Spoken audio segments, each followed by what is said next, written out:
China मत जाओ, China में वायरस है। Viral illness in China, known as the human metapneumovirus, is causing concern due to its similarities with the COVID-19 outbreak. और कोई जगह नहीं मिली जाने को, वहाँ तो वेजिटेरियन खाना भी नहीं है और तू तो वेजिटेरियन है। ये सब बहुत सुनने को मिला यहाँ से जाने से पहले। पहले तो मुझे लगता था कि फैमिली बैकग्राउंड आर्म्ड फोर्सेस का है, चाइना जाऊंगा तो सीधा वॉर में जाऊंगा और नहीं जाऊंगा। चाइना जाने से पहले बहुत लोगों ने अलग अलग चीजें सजेस्ट की थी कि वहाँ वेजिटेरियन फूड नहीं है, वहाँ हिंदी बोलोगे तो लोग तुम्हें जज करेंगे, इंग्लिश पे भी जज करेंगे। पर ये मेरे को एक्साइट किया कि भाई अब तो जाना ही है। बट किसी ने ये चीज मुझे नहीं कही थी कि वो एक टेक हेवन है। जब पहली बार बीजिंग एयरपोर्ट पे हम उतरे थे तो वहाँ का व्यू, वहाँ की टेक, वहाँ के एयरपोर्ट का जो इंफ्रास्ट्रक्चर है, एयरपोर्ट का साइज, हर चीज नेक्स्ट लेवल थी। What are you most excited about in the trip and how are you feeling? The most exciting part of my trip is about Baidu. Well, I'm feeling a rush of emotions.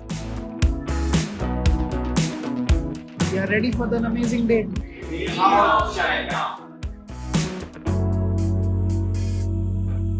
China leave करने से पहले campus को देख के तो मैं तो कहा कि बाय बाय, अगले 10 दिन मिलेंगे नहीं। के बाद मैं बहुत खुश था ट्रिप पे जाने के लिए, सारे दोस्तों का सामान पैक्ड है। कैंपस से निकलते वक्त एक्साइटमेंट तो बहुत था, बट एक उदासी भी थी क्योंकि 2 फ्रेंड्स का वीज़ा नहीं लगा था। वो मुझे छोड़ने भी आए थे, थोड़ा अजीब भी लग रहा था कि हाँ इनका वीज़ा नहीं लगा, पर वो बहुत खुश थे कि भाई हाँ ये जा रहा है। बहुत ज़्यादा एक्साइटेड थी बट थोड़ा नर्वस भी थी बिकॉज ट्रिप में जितने भी लोग जा रहे थे वो लाइक उनसे मेरी कभी इतनी बात नहीं हुई थी, बस नाम जानती थी मैं उनके।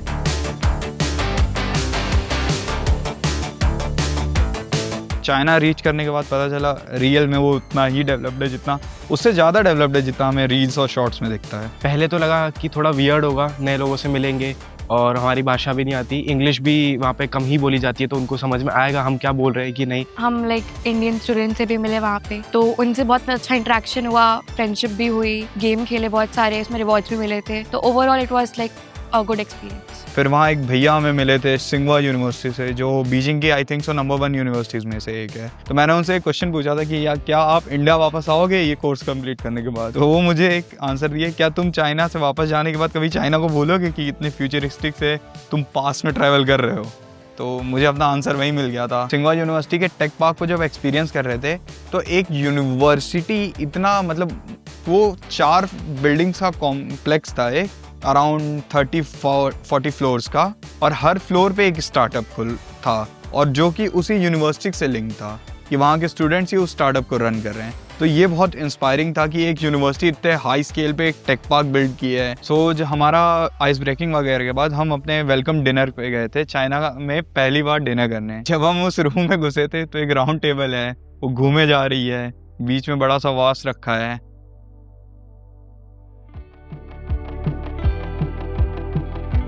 हम अलीबाबा का कैंपस ऐसे ही रैंडमली एक्सप्लोर कर रहे थे तो एक जगह हमें दिखा आया 510 अली डे। तो बाद में हमें पता चला कि 2003 के अराउंड चाइना में सार्स वायरस एक स्प्रेड हुआ था। तो पूरे में लॉकडाउन लग गया था, जैसे कोविड में हुआ, सेम कोविड वाली सिचुएशन बनी थी। यहाँ पे अब लॉकडाउन लग गया तो ई कॉमर्स को बूम मिलेगा, तो तब जाके उनको ये समझ में आया कि हाँ ये ही ब्रेक थ्रू है, और इसलिए वो 5-10 जो है उनका 10th में उस डे को सेलिब्रेट करते हैं। और एक और बात जो वहाँ पे जाके हमको पता चला, अलीबाबा सिर्फ ई कॉमर्स नहीं है, अलीबाबा के 2 ब्रांचेज हैं, right hand and left hand. जैसे ई कॉमर्स अगर राइट हैंड है तो लेफ्ट हैंड उसका अलीबाबा क्लाउड है, अलीबाबा के मैप्स भी हैं खुद के, अली मैप्स करके, तो काफ़ी वास्ट है उसका, हर सेक्टर में है अलीबाबा। और चाइना के अली मैप्स की ये भी बहुत अच्छी बात थी कि वो नेक्स्ट सिग्नल की टाइमिंग भी शो करता था कि हर लेन में इंडिविजुअल स्पीड कितनी है, अगला जो इंटरसेक्शन आने वाला है वहाँ पे टाइम कितना लगने वाला है हमें, तो उससे हम अपनी जर्नी परफेक्टली प्लान कर सकते थे। हम वहाँ जितने भी ऑफिशियल से मिले, जो भी थे, चाहे अलीबाबा में मिले चाहे कहीं पे भी मिले, वो सब जो थे चाइनीज़ में, मैंड्रिन में ही बात करते थे। हमारे साथ एक वो थे ट्रांसलेटर, उन्होंने ही ट्रांसलेट करके पूरा बताया।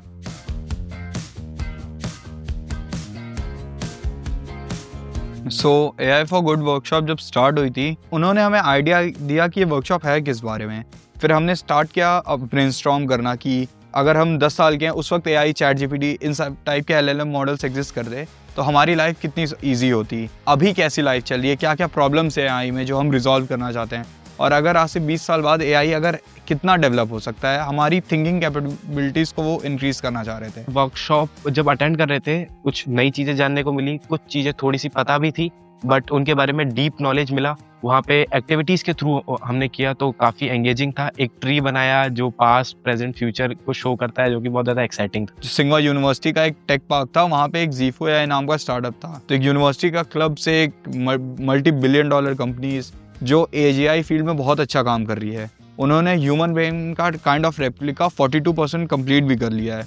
तो वहाँ हमने एलएलएम मॉडल्स, एआई और चाइना के डीप सीक, किमी और जीएलएम करके जो ज़ीफू का खुद का एलएलएम था, उसके बारे में काफ़ी स्टडी किया। फिर उसके बाद हमने और भी सिंघवा यूनिवर्सिटी का जो टेक पार्क था वो थोड़ा एक्सप्लोर किया, कई जगह घूमे। फिर वहाँ हमने चाइनीज़ मील ट्राई की, लाइक बाहर रेस्टोरेंट में, वहाँ पे ऑटोमेटिक सर्विंग रोबोट्स हमें खाना सर्व कर रहे हैं एक दूसरे लोगों को। फिर हम सोचे कि अगर किसी की प्लेट लेके हम रख लिए तो पता चला यहाँ के लोग ऐसा नहीं करते। और हम बहुत ज़्यादा आगे हो सकते हैं अभी टेक में। जैसे ज़ीफू जो कंपनी थी, वहाँ के कॉलेज में they are working on a research project, और उन्होंने उसका स्टार्टअप बिल्ड कर दिया और ज़ीफू इतनी बड़ी कंपनी बना दी।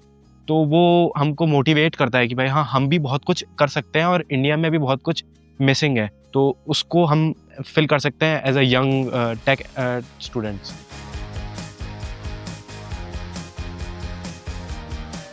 First I thought it would be US, जिसकी मैं ऑटोमेटिक कार कंपनीज ट्राई करूँगा, but no one expected it would be Baidu, जिसकी मैं ऑटोमेटिक कार अपने लाइफ में पहली बार ट्राई करूँगा। वर्ल्ड के कुछ गिने चुने लोगों में से हमारा होना कि भाई जो ऑटोमेटेड कार में बैठे हैं, इट वॉज वेरी एक्साइटिंग। तो पहले तो जैसे ही बाइडू जाते हैं, सबसे पहले हमें ऑटोनॉमस कार में बैठा दिया जाता है। एंड पहले तो लगा था कि कैंपस के अंदर ही हम लोग राउंड्स 1-2 लगाएंगे, बट फिर हम लोग मेन रोड पे चले जाते हैं। एंड थोड़ा सा डर लग रहा था बिकॉज हम बस बच्चे बैठे हैं, कोई है भी नहीं, और कुछ हो गया तो। फिर उसके बाद हमने बाइडू के कई सारे अलग अलग वर्जन देखे, लाइक उसका बाइडू मैप्स का वर्जन। फिर उसके अलावा बाइडू कैसे अपने ऑटोमेटिक कार्स के लेवल्स को इंक्रीज कर रहा है।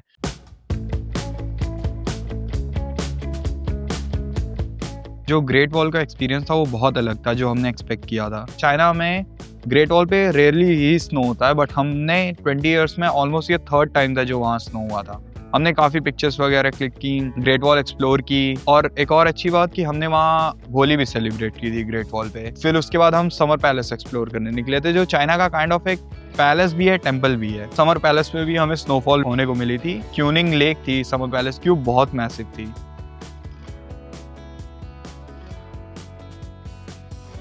शॉपिंग जब करने गए थे तब बहुत ज़्यादा एक्साइटिंग था, क्योंकि मुझे बस बार्गेन करना था। मुझे बहुत मज़ा आ रहा था बार्गेन करने में। रेट्स ऐसे थे, मतलब अगर वो चीज़ 600 की है, अगर उसको आप फोर्स करोगे तो वो आपको 50 में दे देगा। हम खाली सुनते हैं कि सस्ती चीज़ें हैं, वहाँ पे जाके एक्सपीरियंस किया, बहुत सस्ती थी। यहाँ पे जो स्पीकर 9500 का है, वो वहाँ पे हमको 2500 में ऑफर करा कि हाँ ले जाओ। मेरा थोड़ा शॉपिंग एक्सपीरियंस अलग ही था।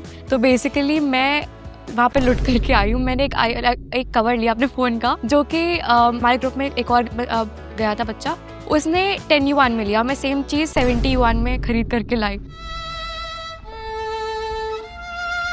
वी ट्राइड स्वीट्स वहाँ की, जो वहाँ की बेकरी थी, वहाँ गए, वहाँ पे स्वीट्स ट्राई की, जो कि इतनी ज़्यादा स्वीट थी नहीं, जो थोड़ी रफ सी थी, रॉ सी थी, बट अच्छी लगी। जो भी थी वहाँ पे, जो भैया थे हमारे साथ, जो आइस ब्रेकिंग में मिले थे, वो हमारे साथ थे, तो उन्होंने ही ऑर्डर करी कि भाई हाँ ये खा लो, ये खा के देखो, अच्छी लगेगी। उनके साथ खाई, फिर वहाँ पे हमने डिनर किया। सो हम बीजिंग मेट्रो जब एक्सप्लोर कर लिए थे, उसके बाद हम चाइना के एक ट्रेडिशनल मार्केट में गए थे। जैसे दिल्ली में हौस खास है, लाइक प्रीमियम ट्रेडिशनल मार्केट, वैसे चाइना के भी उस मार्केट में लाइक पतली स्ट्रीट्स, मतलब सब कुछ था वहाँ, बट ट्रेडिशनल वे में बहुत। वहाँ पे हमने अपना डिनर किया था। फिर उसके बाद एयरपोर्ट हमारी मॉर्निंग में 4 के आसपास फ्लाइट थी।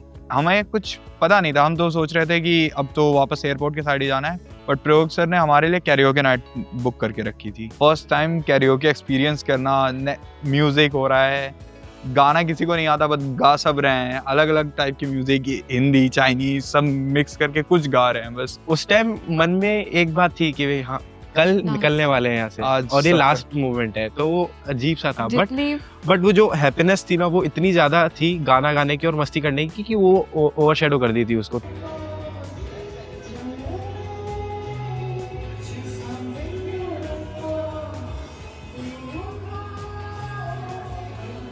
चाइना ट्रिप में हमने अपनी स्लीप को तो बहुत ज़्यादा रिड्यूस किया, बट मेमोरीज बहुत सारी बना ली। सो जब हम चाइना ट्रिप से वापस आए थे दिल्ली एयरपोर्ट, तो वो एस्केलेटर से उतरने वाली फीलिंग बहुत अच्छी रहती है। फिर जब हम कैंपस में वापस आए तो उन्हीं दोस्तों को मिलना, अच्छे से बातचीत करना, फैकल्टी से मिलना, मेंटर से मिलना, ये सब चीज़ें बहुत मिस किया था मैं चाइना में।